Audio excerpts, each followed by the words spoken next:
Have you ever wondered what all those closing costs are for? Watch, learn, and give me a call.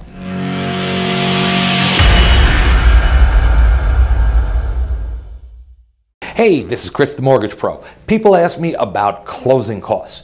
You know, closing costs are different from the down payment. Certain programs have a requirement that you put a certain percentage down.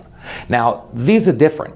They are fees such as we have appraisal, we have a credit report, we have processing, we have underwriting. These fees, they're standard things. But then we have escrow fees. Now, the escrow company gets paid certain fees, and some of them might be a doc drawing fee. They might have a printing fee to print the documents. There's going to be a notary fee. They're going to have a loan tie-in fee. If there's a loan tied in with the transaction, they're going to add a couple of $100 on. We also have title. They have numerous fees. There's recording fees to record the loan with the county so that it's your house and we guarantee it. So all these fees together, they can add up to quite a sum of money. Now, on top of the fees, there are other costs. What are they?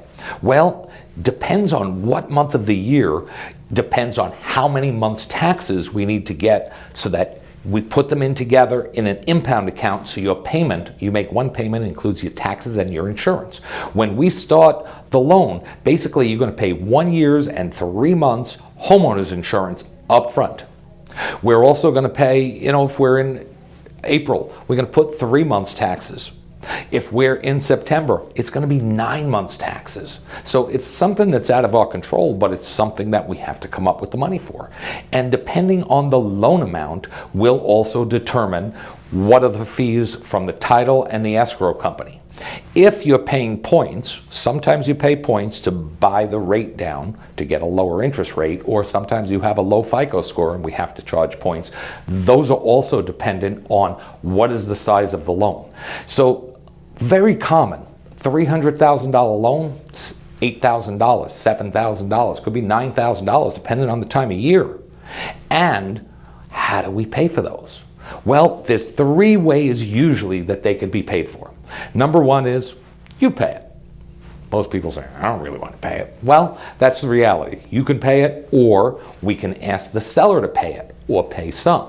Very often, we'll ask the seller to pay $8,000 in closing costs. And the seller's going to come back and say, I'm not paying $8,000, but I'll help you out. I'll pay $4,000, or I'll pay $2,000. Now, in a very competitive market like today, when you make an offer on a house, we really don't want to ask for closing costs, because what are they going to do? Which offer are they going to accept?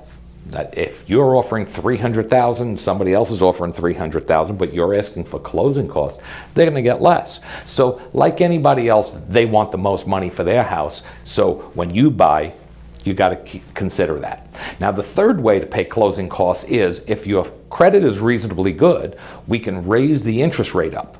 And by doing that, we get what's called a lender credit. Example, if I raise on an FHA loan approximately 0.5% on the interest rate, I could usually get about 1.5% of the loan amount. So on a $300,000 loan, I raise the interest rate 0.5%, I have $4,500 to lower your closing costs with. So sometimes you pay some, the seller pays some, and we raise the rate a little bit, and we get that combination. It could be any combination of the 3, 1, 2, or 3, but that's what closing costs are. Now, there's a couple of closing costs that are paid up front, and that is an appraisal. The appraisal is paid, it depends on what type of loan, whether it's a VA loan, FHA loan, or a conventional loan, what type of appraisal is required, so the fees can change just a little bit within $50 to $100. The other fees, we do not collect up front for credit report fees and those type of things, but sometimes we do have fees. For a VA loan, we have to have a termite report. But the good news about you, the vet, if you're a vet, you're not allowed to pay that, so we cover that for you too. So be prepared. You're going to have to put a little deposit down with your realtor, talk to them about that, and the appraisal up front. The rest, we usually work it out as we go. This is Chris Trapani, and I'm going to help you fire your landlord.